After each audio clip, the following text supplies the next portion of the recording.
زندگی بھی ہے تو جینے کرینا دے دے زندگی۔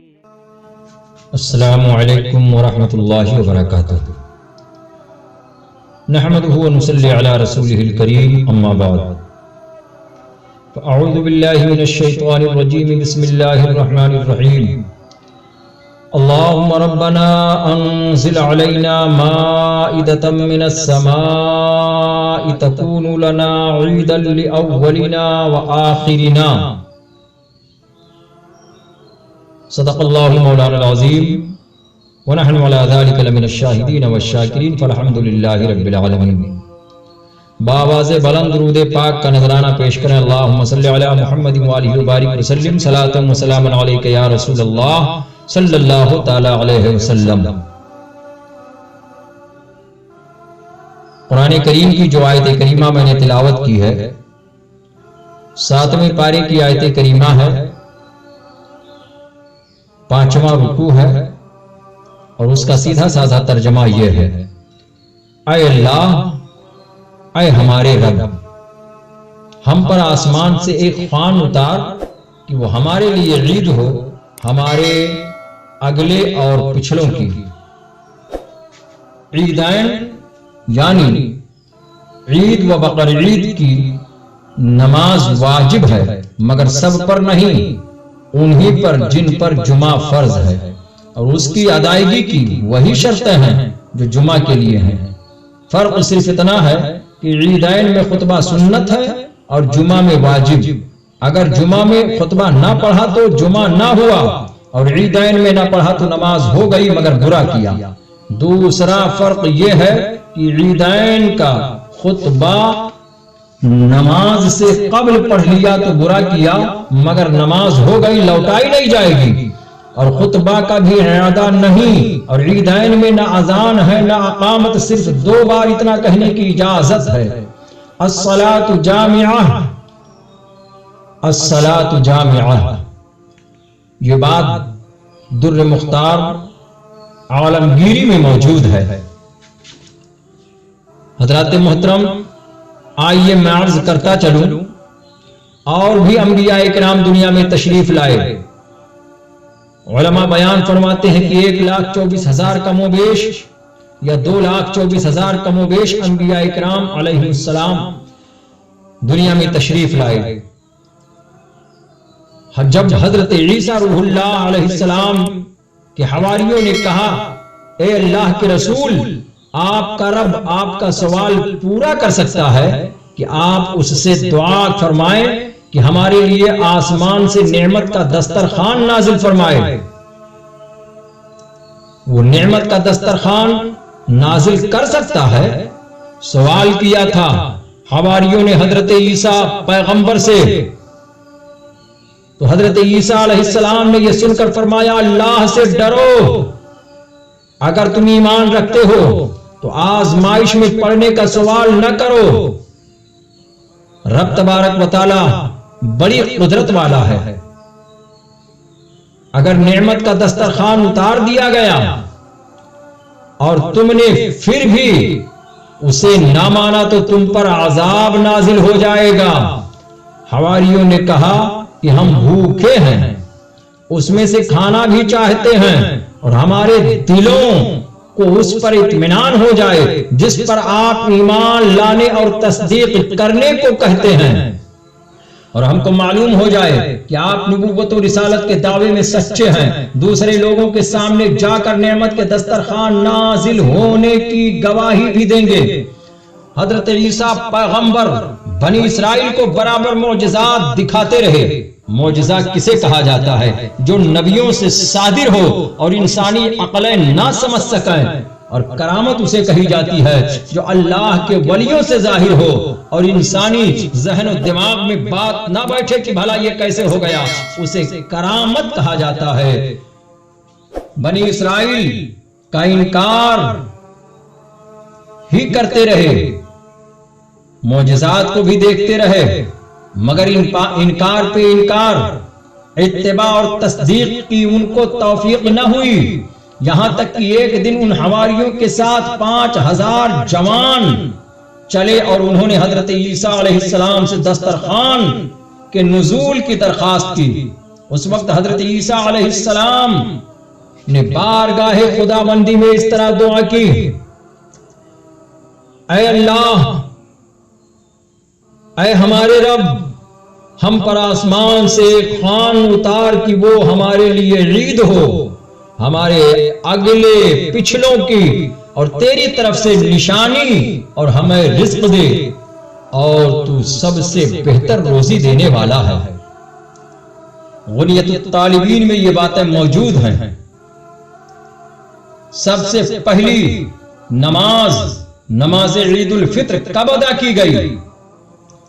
تو نبی کریم صلی اللہ علیہ وسلم نے پہلی نماز عید الفطر سن 2 ہجری میں ادا کی اور پھر اسے ترک نہ فرمایا۔ مکاشفۃ القلوب میں اگر حوالہ چاہیے تو دیکھ سکتے ہیں۔ سیدنا حضرت ابو ہریرہ رضی اللہ تعالیٰ عنہ سے روایت ہے کہ اپنی عیدوں کو تکبیر سے زینت بخشو۔ نبی کریم صلی اللہ علیہ وسلم ارشاد فرماتے ہیں کہ جس نے عید کے دن 300 مرتبہ سبحان اللہ و بحمدہ پڑھی اور مسلمان مردوں کی روحوں کو اس کا ثواب ہدیہ کیا تو ہر مسلمان کی قبر میں 1000 انوار داخل ہوتے ہیں، اور جب وہ مرے گا، یعنی جس نے پڑھا ہے تو جب وہ مرے گا تو اللہ تبارک و تعالیٰ اس کی قبر میں 1000 انوار داخل فرمائے گا۔ یہ بات بھی مکاشفۃ القلوب میں موجود ہے۔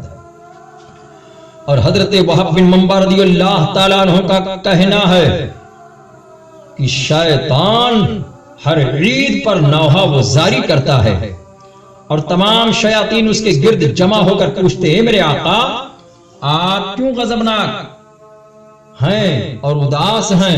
یہ اداسی کی وجہ کیا ہے؟ یہ غضبناک ہونے کی وجہ کیا ہے؟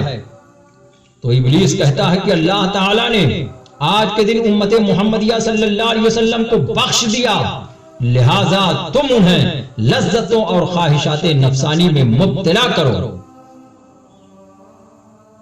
حضرت سیدنا ابن عباس رضی اللہ تعالیٰ عنہما سے مروی ہے کہ فخر موجودات نبی کریم صلی اللہ علیہ وسلم نے ارشاد فرمایا، جب عید الفطر کی رات ہوتی ہے تو اس رات کا نام لیلۃ الجائزہ ہے، یعنی انعام کی رات، اور اللہ تبارک و تعالی فرشتوں کو تمام شہروں میں بھیجتا ہے۔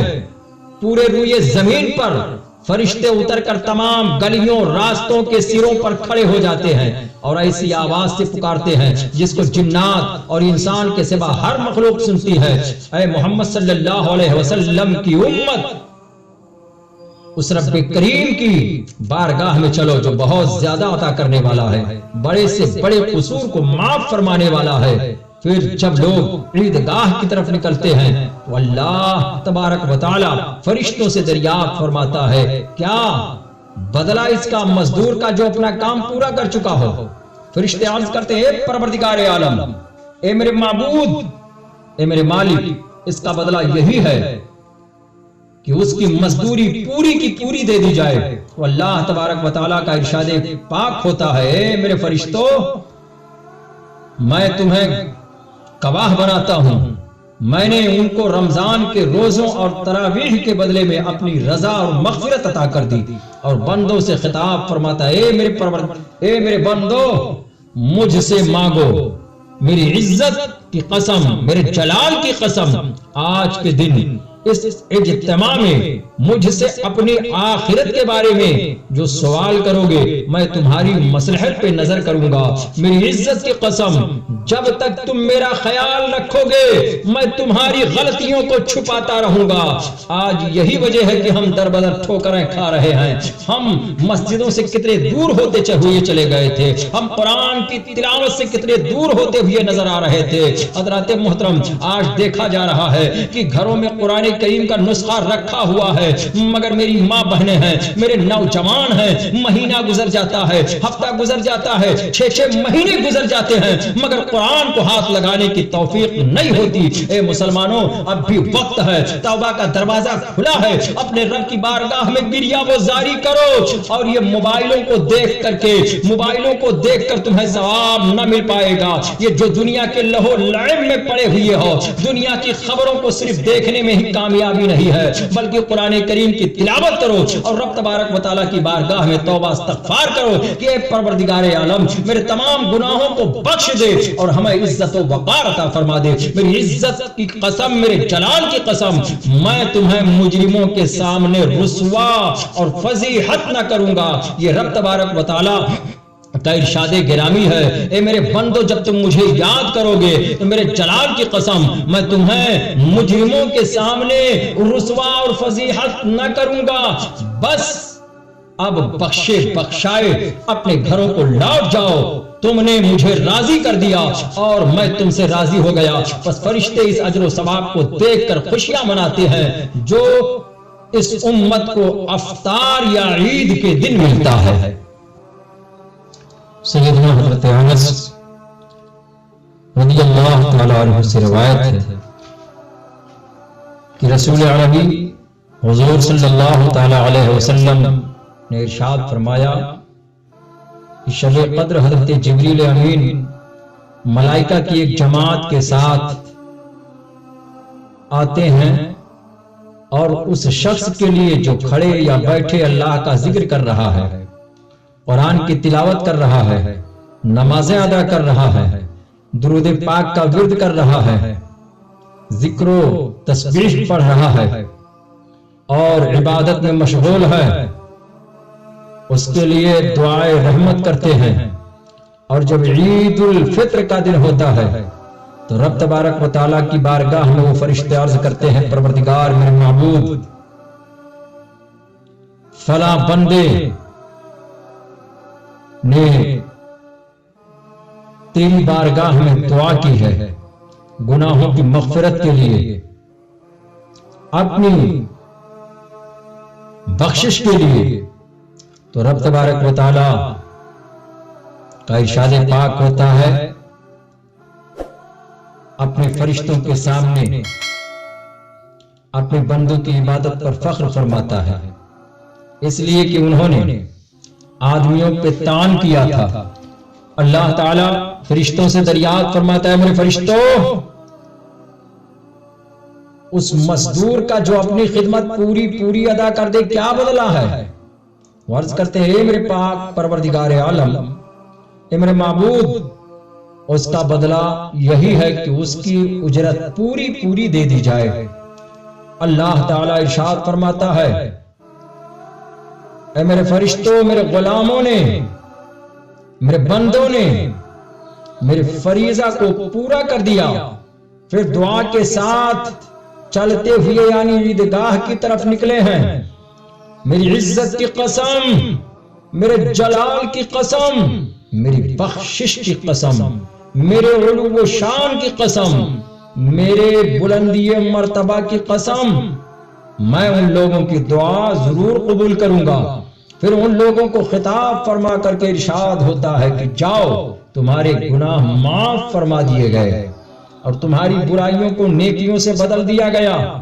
پس یہ لوگ عیدگاہ سے ایسے حال میں لوٹتے ہیں کہ ان کے گناہ معاف ہو چکے ہوتے ہیں۔ یہ بات مشکات شریف میں موجود ہے۔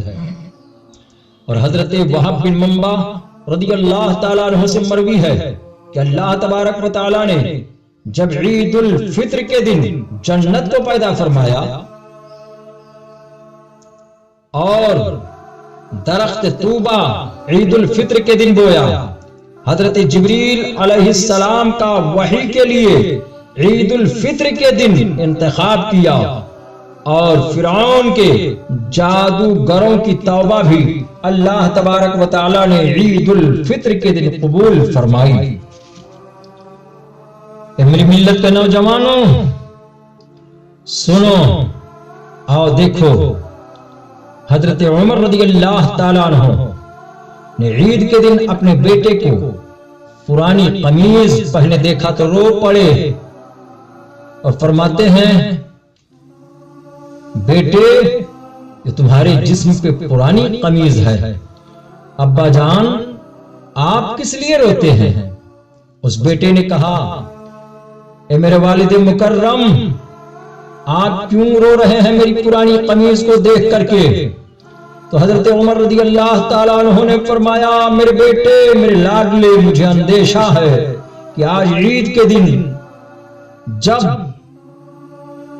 لڑکے تجھے دیکھیں گے اور اس پھٹے پرانے قمیض میں دیکھیں گے تو تیرا دل ٹوٹ جائے گا، تیرا دل بیٹھ جائے گا۔ بیٹے نے جواب دیا دل تو اس کا ٹوٹے گا جو رضا الہی کو نہ پا سکا،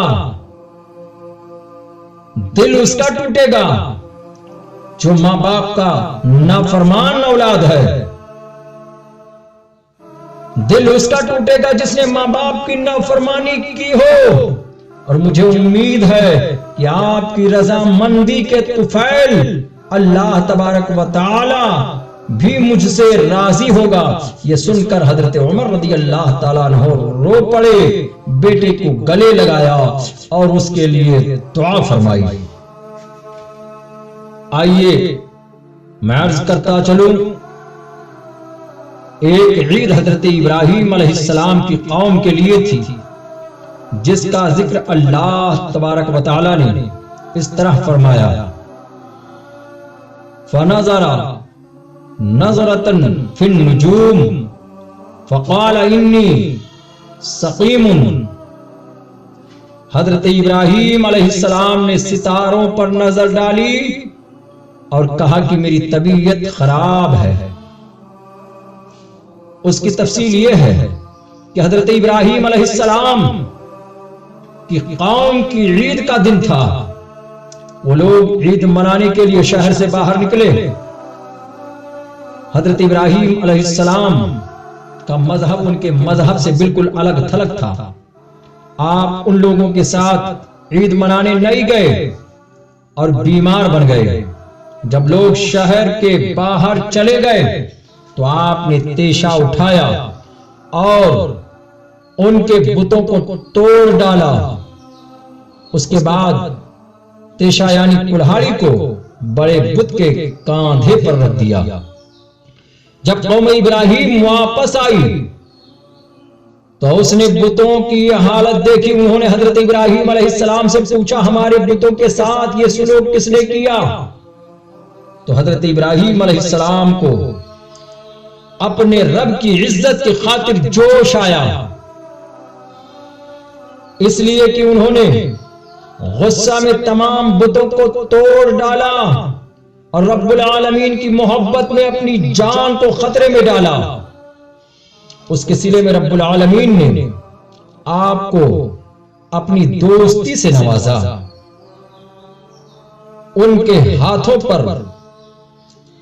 ہاتھوں سے مردہ پرندوں کو زندہ کر دیا، ان کی نسل میں انبیاء و مرسلین پیدا فرمائے اور ان کو حضور نبی کریم صلی اللہ علیہ وسلم کا جد اعلیٰ بنایا۔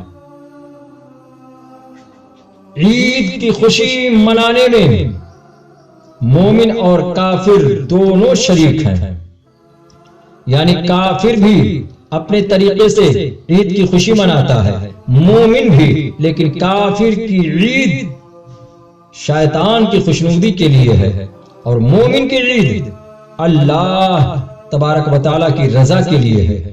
مومن عید کے لیے عیدگاہ جاتا ہے تو اس کے سر پر ہدایت کا تاج ہوتا ہے، حیا اور شرم ان کی آنکھوں سے ظاہر ہوتے ہیں اور کان حق سننے کی طرف راغب ہوتے ہیں، زبان پر توحید کی شہادت اور دل میں معرفت و یقین ہوتا ہے، اس کے شانوں پر اسلام کی چادر اور کمر میں اطاعت الہی کا پٹا ہوتا ہے جسے کمر بند کہا جاتا ہے، اس کا مقام اور منزل خانقاہ اور مسجد ہوتی ہے اور اس کا معبود بندوں اور ساری مخلوق کا رب ہوتا ہے۔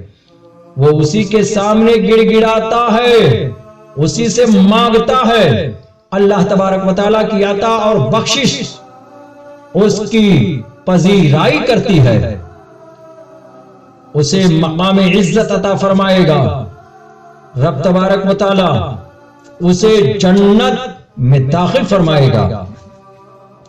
کافر عید کے لیے جاتا ہے، اس کے سر پر نامرادی اور گمراہی کا تاج ہوتا ہے، کانوں پر غفلت کا پردہ پڑا رہتا ہے، آنکھیں بے حیائی اور خواہشات نفسانی کا پتہ دیتی ہیں، زبان پر بدبختی اور شقاوت کی مہر لگی ہوتی ہے، دل پر جہالت اور انکار کا اندھیرا چھایا رہتا ہے، کمر میں بدبختی کا پٹکا ہوتا ہے، اللہ تبارک و تعالی سے الگ ہونے کے ہیبت ناک گڑھے اور درمیان میں حائل ہوتے ہیں، یعنی ایسے گڑھے جو اللہ تعالی اور اس کے درمیان حائل ہوتے ہیں، اس کی نشست و برخاست کی جگہیں گرجے اور آتش کدے ہوں گے، اس کے معبود بت ہوں گے، آخر کار ایسے لوگوں کا ٹھکانہ جہنم ہی ہے۔ سیدنا حضرت علی رضی اللہ تعالیٰ عنہ کی خدمت میں عید کے دن ایک شخص حاضر ہوا، آپ اس وقت بھوسی کی روٹی کھا رہے تھے، اس نے عرض کیا کہ آج عید کا دن ہے، اے مولا علی شیر خدا، آج عید کا دن ہے اور آپ جو کی یعنی بھوسی کی روٹی کھا رہے ہیں۔ سیدنا حضرت علی شیر خدا رضی اللہ تعالیٰ عنہ نے جواب دیا، آج عید تو اس کی ہے جس کا روزہ قبول ہو، جس کی محنت مشکور ہو اور جس کے گناہ بخش دیے گئے ہوں۔ آج کا دن بھی ہمارے لیے عید کا دن ہوگا اور ہر وہ دن ہمارے لیے عید کا دن ہے جس دن ہم اللہ تبارک و تعالیٰ کی نافرمانی نہ کریں۔ برادران اسلام، حضرت ذوالنون مصری رحمت اللہ تعالی علیہ 10 سال تک کوئی لذیذ کھانا آپ نے تناول ہی نہ فرمایا اور آپ نفس کی مخالفت کرتے رہے کہ میں اپنے نفس کا کہنا ہرگز نہ مانوں گا۔ ایک بار عید کی رات دل میں یہ مشورہ کیا کہ کل عید ہے، کوئی لذیذ کھانا کھا لیا جائے، تو کوئی مذائقہ نہیں۔ آپ نے اپنے دل سے کہا یہ کھانا کھانے کے لیے 2 رکعت نفل میں پورا قرآن ختم کروں گا۔ اے دل، اگر یہ کام ہو گیا تو لذیذ کھانا مل جائے گا، لہذا آپ نے 2 رکعت نماز نفل میں پورا قرآن شریف ختم کیا۔ آپ نے دوسرے دن لذیذ کھانا منگوایا، لقمہ اٹھا کر منہ میں ڈالنا ہی چاہتے تھے کہ آپ نے پھر رکھ دیا اور تناول نہ فرمایا۔ لوگوں نے اس کی وجہ پوچھی تو حضرت ذوالنون مصری رحمت اللہ تعالی علیہ نے جواب دیا، جس وقت میں لقمہ منہ کے قریب لے گیا تو میرے نفس نے کہا میں آخر 10 سال کی کوشش میں کامیاب ہو ہی گیا۔ میں نے اسی وقت کہا اگر یہ بات ہے تو میں تجھے ہرگز کامیاب ہونے نہیں دوں گا اور ہرگز لذیذ کھانا نہیں کھاؤں گا۔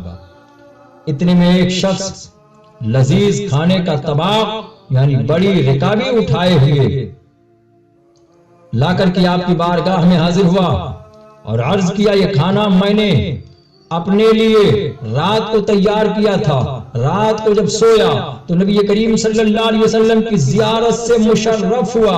شہنشاہ کونین صلی اللہ علیہ وسلم نے مجھ سے فرمایا اگر تو مجھے کل قیامت کے روز دیکھنا چاہتا ہے، میری زیارت کرنا چاہتا ہے تو یہ کھانا حضرت ذوالنون رحمت اللہ تعالی علیہ کے پاس لے جا اور ان سے کہا کہ حضرت محمد بن عبداللہ صلی اللہ علیہ وسلم فرماتے ہیں کہ تھوڑی دیر کے لیے نفس کے ساتھ صلح کر لو اور چند لقمہ اس لذیذ کھانے میں سے کھا لو۔ حضرت ذوالنون مصری رحمت اللہ تعالی علیہ سرکار مدینہ صلی اللہ علیہ وسلم کا پیغام سنتے ہی وجد میں آ گئے اور کہنے لگے کہ میں فرما بردار ہوں، میں فرما بردار ہوں، میں فرما بردار ہوں، اور لذیذ کھانا کھانے لگے۔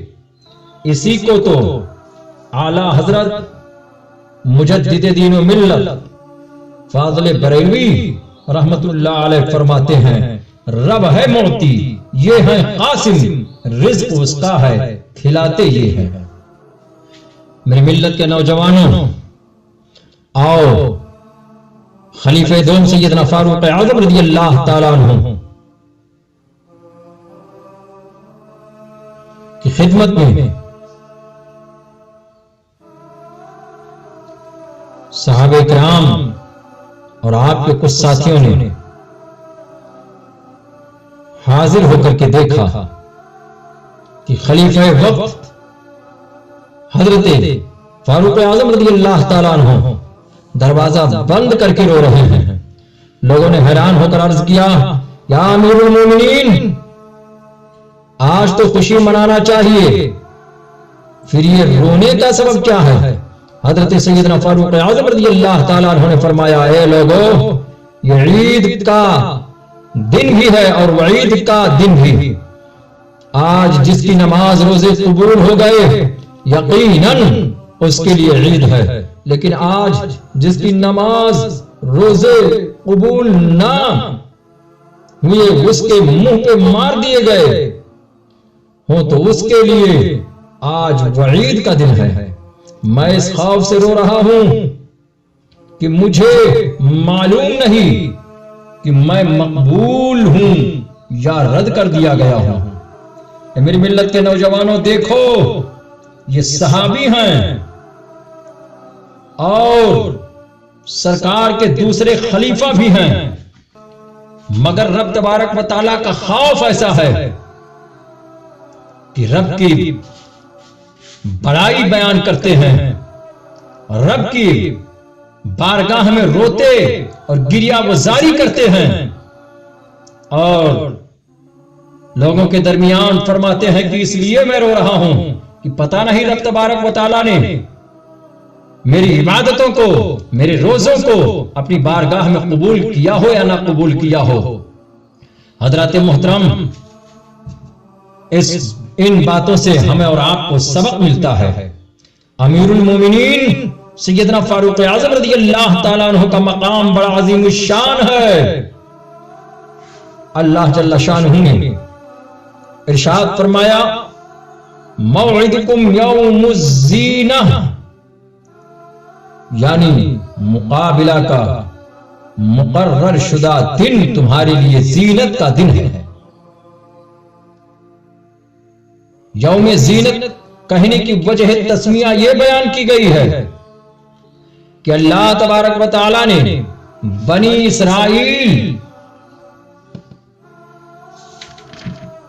اسرائیل کے دشمن فرعون اور قوم فرعون کو ہلاک کر کے حضرت موسیٰ پیغمبر اور آپ کی قوم کو زینت بخشی۔ فرعون اور قوم فرعون کے ساتھ 72 یا 73 جادوگر میدان میں نکل آئے تھے۔ ان جادوگروں کے پاس 700 لاٹھیاں تھیں۔ ان جادوگروں نے لاٹھیوں کے خول میں پارا بھر دیا تھا اور اوپر سے ان پر رسیاں لپیٹ دی تھیں۔ سب لوگ گرم ریت پر سورج کے نیچے کھڑے تھے۔ جب دھوپ تیز ہوئی تو پارے میں حرکت پیدا ہوئی اور رسیوں سے لپٹی لاٹھیاں دوڑنے لگی۔ لوگوں کو گمان ہوا کہ وہ سانپ ہیں، دوڑ رہے ہیں۔ لاٹھیاں غیر متحرک تھیں اور ان کے اندر پارا حرکت کر رہا تھا۔ پارا حرکت میں تھا۔ حضرت موسیٰ علیہ السلام نے اپنے دل میں اپنی قوم کے بارے میں یہ خطرہ محسوس کیا کہ کہیں ایسا نہ ہو یہ لوگ جادوگروں کی اس شعبدہ بازی کو دیکھ کر ان جادوگروں سے مرعوب ہو جائیں اور صحیح راستہ سے بھٹک کر راندے بارگاہ بن جائیں۔ رب تبارک و تعالی نے اس وقت حضرت موسیٰ علیہ السلام کو حکم دیا تھا تم بھی اپنا عصا زمین پر ڈال دو. جو کچھ انہوں نے جھوٹ بنایا ہے تمہاری لاٹھی اس کو نگل لے گی. حضرت موسیٰ پیغمبر نے اپنی لاٹھی زمین پر رکھ دی. وہ فوراً اژدہا بن کر ایک بڑے اونٹ کی طرح دوڑ رہا تھا. اس کی 2 آنکھیں اور دونوں آنکھ آگ کی طریقے سے دہک رہی تھیں. ایک قیامت برپا ہو گئی. اور لوگوں نے جادو کے زور سے جتنے سانپ دوڑائے تھے حضرت موسیٰ علیہ السلام کے اس اژدہا نما عصا نے ان سب سانپوں کو یک بارگی نکل گیا. اور اس کی حالت میں کچھ فرق نہ پڑا. نہ پیٹ پھولا، نہ حرکت میں کچھ کمی آئی، نہ اس کی لمبائی چوڑائی میں اضافہ ہوا. چنانچہ بے اختیار ہو کر تمام جادوگر اللہ تبارک و تعالیٰ کے حضور سجدے میں گر گئے. سب جادوگر بیک زبان ہو کر پکار اٹھے، ہم حضرت ہارون علیہ السلام اور حضرت موسیٰ علیہ السلام کے رب پر ایمان لائے. سانپ فرعون کے لشکر اور اس کی قوم کی طرف بڑھا. لوگ بھاگ نکلے. روایت ہے کہ اس بھگدڑ میں تقریباً 50,000 آدمی مر گئے. اسی دن کا نام زینت کا دن رکھا گیا. اور یہ امت موسیٰ علیہ السلام کی عید کا دن ہے.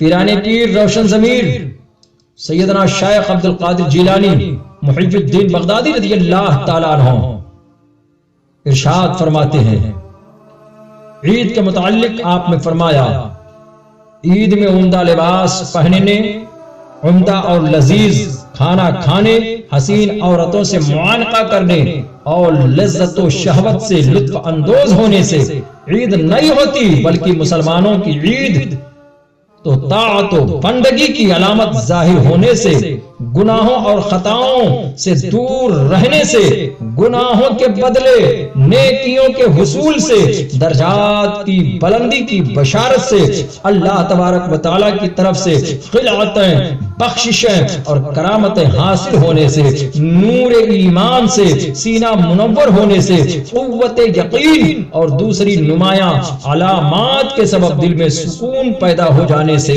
علوم و فنون اور حکمتوں کا دل کے سمندر سے نکل کر زبان پر جاری ہونے سے عید کی حقیقی خوشیاں حاصل ہوتی ہیں. عید کے دن یہ سب کام مستحبات میں سے آتے ہیں.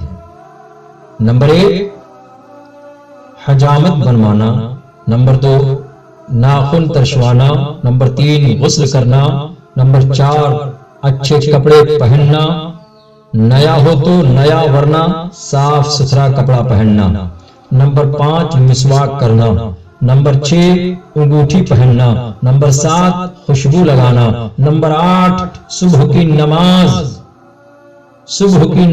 نماز فجر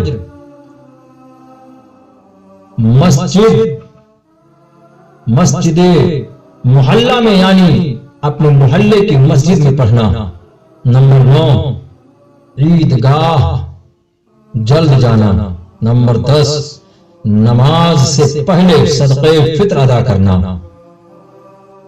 نمبر 11 عیدگاہ کو پیدل جانا، نمبر 12 دوسرے راستے سے واپس آنا، نمبر 13 نماز کو جانے سے پہلے چند کھجوریں کھا لینا.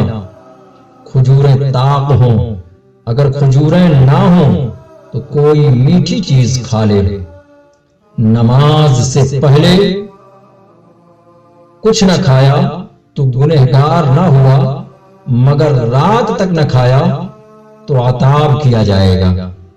نمبر 14 خوشی ظاہر کرنا، نمبر 15 کثرت سے صدقہ دینا، نمبر 16 عید گاہ کو اطمینان و وقار اور نیچی نگاہ کر کے جانا، نمبر 17 آپس میں مبارکباد دینا. اور نماز کی ترکیب کو بھی آپ تمامی حضرات سنتے چلیں اور سمجھنے کی کوشش کریں۔ نماز عید کا طریقہ یہ ہے کہ 2 رکعت واجب عید الفطر کی نیت کر کے کانوں تک ہاتھ اٹھائے اور اللہ اکبر کہہ کر ہاتھ باندھ لے، پھر ثنا پڑھے، پھر کانوں تک ہاتھ اٹھائے اور اللہ اکبر کہتا ہوا ہاتھ چھوڑ دے، پھر ہاتھ اٹھائے اور اللہ اکبر کہہ کر ہاتھ چھوڑ دے، پھر ہاتھ اٹھائے اور اللہ اکبر کہہ کر ہاتھ باندھ لے۔ اس کے بعد 2 تکبیروں میں ہاتھ لٹکائے، پھر چوتھی میں ہاتھ باندھ لے۔ اس کو یوں یاد رکھیں کہ جہاں تکبیر کے بعد کچھ پڑھنا ہے وہاں ہاتھ باندھ لیے جائیں، اور جہاں پڑھنا نہیں وہاں ہاتھ چھوڑ دیے جائیں۔ پھر امام اعوذ باللہ اور بسم اللہ آہستہ پڑھ کر جہر کے ساتھ الحمد شریف اور سورت پڑھے، پھر رکوع کرے۔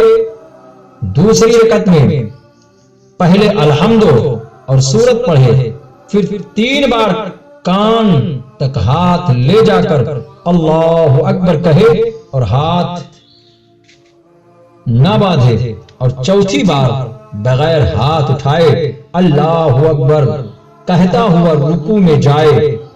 اس سے معلوم ہو گیا کہ عیدین میں زائد تکبیریں 6 ہوئیں، 3 پہلی رکعت میں قرأت سے پہلے اور تکبیر تحریمہ کے بعد، اور 3 دوسری رکعت میں قرأت کے بعد اور تکبیر رکوع سے پہلے۔ ان 6 تکبیروں میں ہاتھ اٹھائے جائیں گے اور ہر 2 تکبیروں کے درمیان 3 تسبیح کے قدر سکتہ کرے۔ اور عیدین میں مستحب یہ ہے کہ پہلی رکعت میں سورہ جمعہ اور دوسری میں سورہ منافقون پڑھے، یا پہلی میں سبح اسم اور دوسری میں هل اتاکا تلاوت کرے۔ یہ بات بہر شریعت میں ہے۔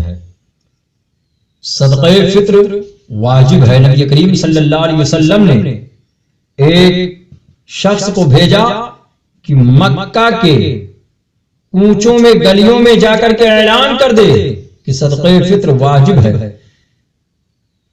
سیدنا حضرت انس رضی اللہ تعالیٰ عنہ سے روایت ہے کہ آقا دو جہاں صلی اللہ علیہ وسلم نے ارشاد فرمایا، بندہ کا روزہ آسمان و زمین کے درمیان معلق رہتا ہے جب تک صدقہ فطر ادا نہ کر دے۔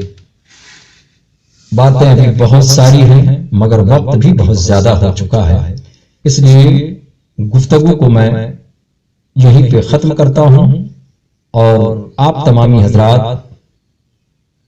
ان باتوں پر عمل کریں، غور سے سن کر کے سمجھ کر کے عمل کریں، اور رب تبارک و تعالیٰ کی بارگاہ میں دعا ہے کہ پاک پروردگار عالم کہ کہنے میں بولنے میں کسی قسم کی کوئی غلطی ہوئی ہو تو الہ العالمین میری غلطیوں کو معاف فرما۔ میں توبہ کرتا ہوں، استغفر اللہ ربی من کل ذنب واتوب الیہ وما علینا الا البلاغ۔ السلام علیکم۔